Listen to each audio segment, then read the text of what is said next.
Shalom teman-teman PPGT. Senang sekali dapat menjumpai teman-teman semua dalam renungan hari ini. Dalam hidup, kita pasti sering bertemu dengan banyak hal.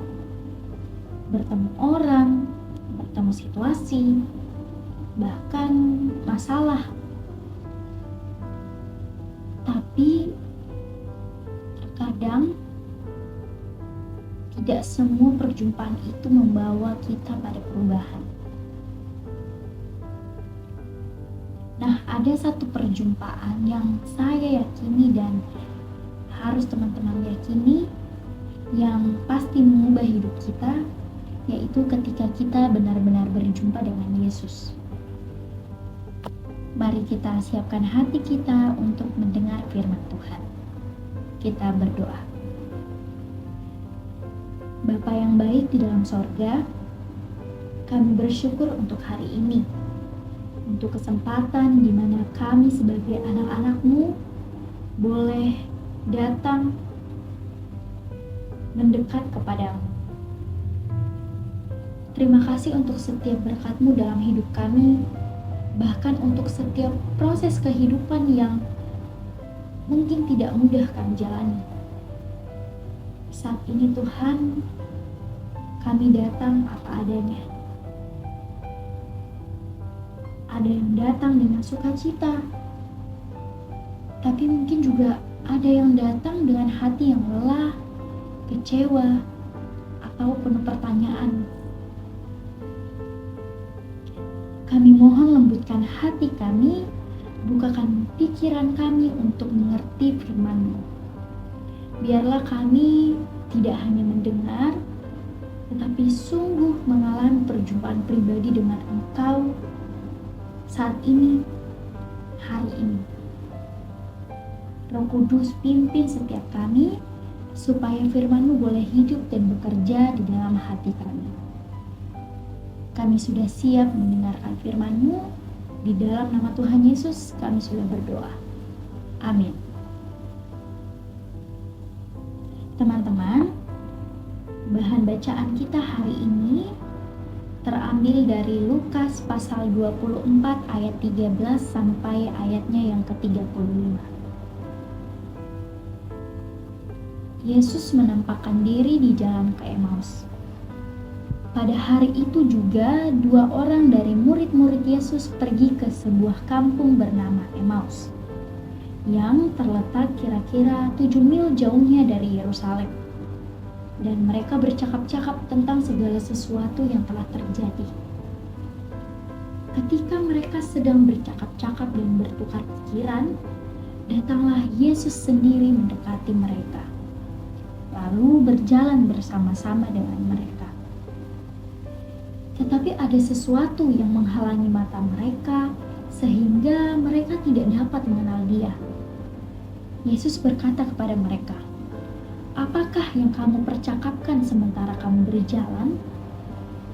Maka berhentilah mereka dengan muka muram. Seorang dari mereka, namanya Kleopas, menjawabnya, "Adakah engkau satu-satunya orang asing di Yerusalem yang tidak tahu apa yang terjadi di situ pada hari-hari belakangan ini?" Katanya kepada mereka, "Apakah itu?" Jawab mereka, "Apa yang terjadi dengan Yesus orang Nazaret?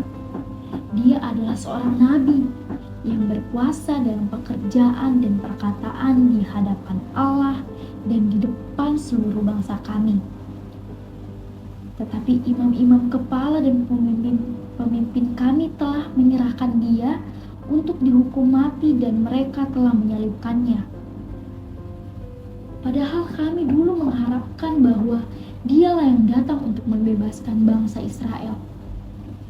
Tetapi sementara itu telah lewat 3 hari sejak semuanya itu terjadi. Tetapi beberapa perempuan dari kalangan kami telah mengejutkan kami. Pagi-pagi buta mereka telah pergi ke kubur dan tidak menemukan mayatnya. Lalu mereka datang dengan berita bahwa telah kelihatan kepada mereka malaikat-malaikat yang mengatakan bahwa Ia hidup. Dan beberapa teman kami telah pergi ke kubur itu dan mendapati bahwa memang benar yang dikatakan perempuan-perempuan itu, tetapi dia tidak mereka lihat. Lalu ia berkata kepada mereka, "Hai kamu orang bodoh, betapa lambannya hatimu sehingga kamu tidak percaya segala sesuatu yang telah dikatakan para nabi. Bukankah Mesias harus menderita semuanya itu untuk masuk ke dalam kemuliaan-Nya?" Lalu ia menjelaskan kepada mereka apa yang tertulis tentang dia di dalam seluruh kitab suci, mulai dari kitab-kitab Musa dan segala kitab-kitab nabi. Mereka mendekati kampung yang mereka tuju. Lalu ia berbuat seolah-olah hendak meneruskan perjalanannya. Tetapi mereka sangat mendesaknya, katanya, "Tinggallah bersama-sama dengan kami, sebab hari telah menjelang malam dan matahari hampir terbenam." Lalu masuklah ia untuk tinggal bersama-sama dengan mereka. Waktu ia duduk makan dengan mereka, ia mengambil roti, mengucap berkat, lalu memecah-mecahkannya dan memberikannya kepada mereka. Ketika itu terbukalah mata mereka dan mereka pun mengenal dia. Tetapi ia lenyap dari tengah-tengah mereka. Kata mereka seorang kepada yang lain, "Bukankah hati kita berkobar-kobar ketika ia berbicara dengan kita di tengah jalan dan ketika ia menerangkan kitab suci kepada kita?" Lalu bangunlah mereka dan terus kembali ke Yerusalem. Di situ mereka mendapati ke-11 murid itu. Mereka sedang berkumpul bersama-sama dengan teman-teman mereka. Kata mereka itu, "Sesungguhnya Tuhan telah bangkit dan telah menampakkan diri kepada Simon."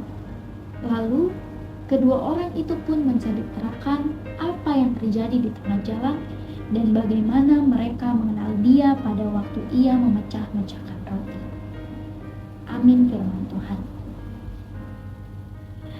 Teman-teman PPGT, kalau kita mau jujur, jelas hidup tidak selalu berjalan sesuai apa yang kita harapkan ya. Ada momen dimana kita merasa happy, merasa bahagia, kayak gak ada beban hidup. Tapi ada juga momen dimana kita merasa capek, kecewa, atau bahkan kehilangan arah. Nah, mungkin di situasi yang seperti itu yang tidak kita harapkan, kita bertanya pada Tuhan, "Tuhan, kenapa aku dikasih kayak gini? Kenapa ini terjadi? Tuhan, kenapa hidupku kayak gini? Aku udah berdoa, aku udah berusaha, tapi kenapa?" Nah, teman-teman, perasaan seperti itu juga dialami oleh dua murid Yesus dalam perjalanan ke Emmaus. Ya, kita sebut saja dua orang murid itu, Kleopas dan rekannya tahu bronya yang mentalnya lagi down. Mereka berjalan dengan hati yang hancur. Karena apa? Yesus yang mereka harapkan sebagai penolong justru disalibkan dan bahkan mati. Harapan mereka runtuh, ekspektasinya mereka nggak sesuai dengan kenyataan. Ya, karena mereka udah kecewa, udah hancur, mentalnya udah down banget, mereka pergi menjauh dari Yerusalem. Seperti kita ya, biasanya ya kalau udah sakit hati, udah galau, kita pergi ke manapun itu dengan istilah healing. Mereka menjauh dari tempat harapan itu pernah ada. Nah teman-teman, sadar nggak kalau terkadang kita juga melakukan hal yang sama? Pas kita kecewa, kita mulai jauh dari Tuhan, mulai jarang berdoa, mulai kehilangan semangat untuk beribadah, mulai menjalani hidup yang seadanya. Atau kita biasa gini, mau diapa kok? Gitu kan. Nah, tapi di tengah kondisi itu, di tengah kondisi dua murid Yesus tadi lagi hancur, lagi kecewa, lagi ya pokoknya udah nggak mikir, aduh ada harapan, nggak ada gitu. Ada satu hal yang luar biasa dalam perjalanan mereka. Yesus datang, Yesus berjalan bersama mereka. Tapi ternyata mereka tidak sadar bahwa itu Yesus. Kenapa? Karena hati mereka sedang dipenuhi kekecewaan. Jadi rasa kecewa itu menutupi hati mereka, bahkan di saat yang mereka perlukan itu datang. Nah, teman-teman, ini juga sering terjadi dalam hidup kita. Bukan karena Tuhan gak hadir, tetapi karena hati kita terlalu penuh dengan masalah, sehingga kita tidak peka melihat kehadirannya. Padahal Tuhan hadir lewat firman yang kita dengar, lewat orang-orang di sekitar kita, lewat proses kehidupan yang kita jalani. Dan Yesus gak cuma datang, tapi dia juga berbicara kepada mereka, menjelaskan firman Tuhan. Dan perlahan hati mereka mulai berubah. Nah, tadi di endingnya, di ayat-ayat terakhir, mereka berkata, bukankah hati kita berkobar-kobar ketika ia berbicara dengan kita? Jelas ada perubahan ya teman-teman. Dari yang awalnya tadi dingin, cool banget, penuh kecewa. Tapi setelah Tuhan datang menjumpai mereka, hati mereka mulai hidup kembali. Mereka sudah mulai merasakan sukacita. Dan inilah yang terjadi ketika kita benar-benar berjumpa dengan Yesus, teman-teman. Bukan sekedar tahu tentang Tuhan, tapi mengalami Tuhan. Perjumpaan dengan Yesus itu selalu membawa perubahan.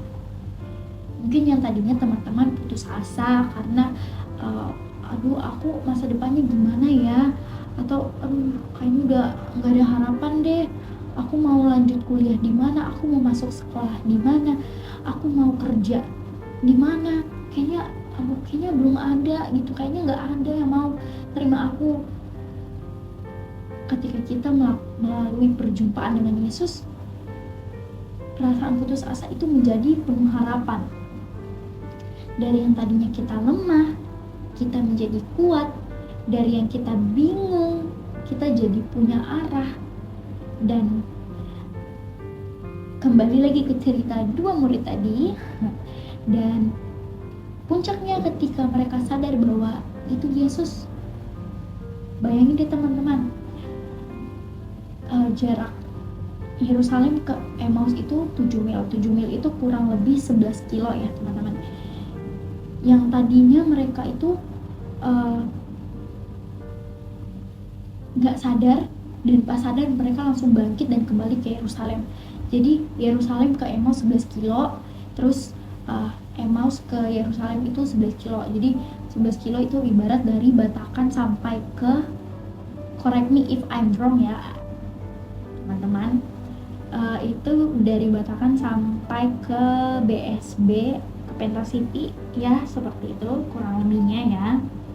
Nah, mereka tadinya tuh langsung bangkit dan kembali ke Yerusalem. Bayangin teman-teman effortnya.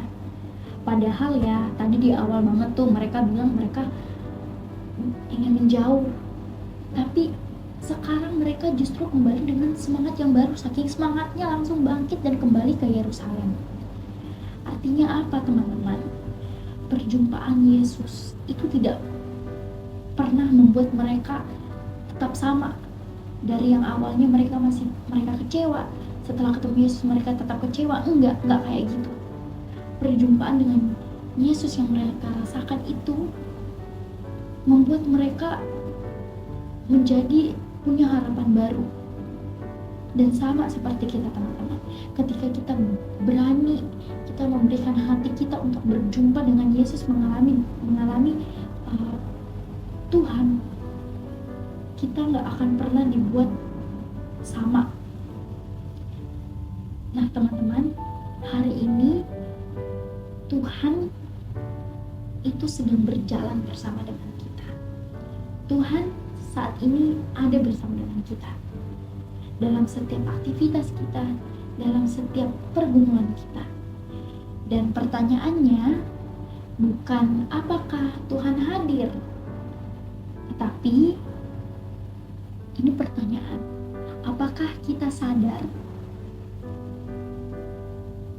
bahwa Tuhan hadir, dan apakah kita mau merespon kehadiran Tuhan? Nah, mungkin ada di antara kita semua yang sedang kehilangan semangat, kecewa dengan hidup, merasa jauh dari Tuhan. Tapi hari ini Tuhan mau menjumpai teman-teman semua, dan Tuhan mau hidupmu itu diubahkan. Jadi teman-teman, jangan tutup hati untuk Tuhan. Jangan terus mau berjalan sendiri, jangan terus mengandalkan diri sendiri. Belajar untuk membuka hatimu, belajar untuk peka dan berani untuk merespon Tuhan. Karena satu perjumpaan dengan Yesus, saya yakin dan teman-teman harus yakini bahwa itu sangat bisa mengubah arah hidup kita selamanya, teman-teman. Amin firman Tuhan. Mari kita berdoa. Tuhan Yesus yang penuh kasih, terima kasih untuk firman-Mu hari ini. Terima kasih karena Engkau adalah Tuhan yang selalu mau datang menjumpai kami, bahkan di saat kami tidak sadar akan kehadiran-Mu. Ampuni kami Tuhan, jika selama ini kami sering menutup hati. Kami lebih fokus pada masalah kami dan lupa bahwa Engkau selalu bersama dengan kami.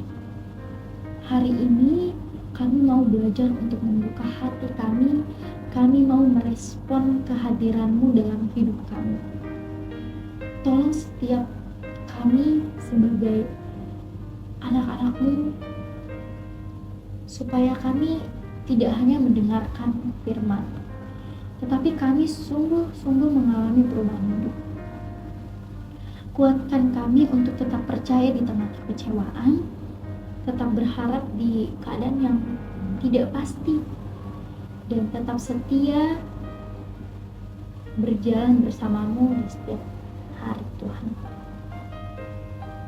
Biarlah melalui renungan hari ini kami dapat berjumpa dan menjadi awal dari hidup yang semakin dekat dengan Tuhan. Kami serahkan hidup kami, pergumulan kami, dan komitmen kami ke dalam tangan-Mu. Di dalam nama Tuhan Yesus, kami sudah berdoa.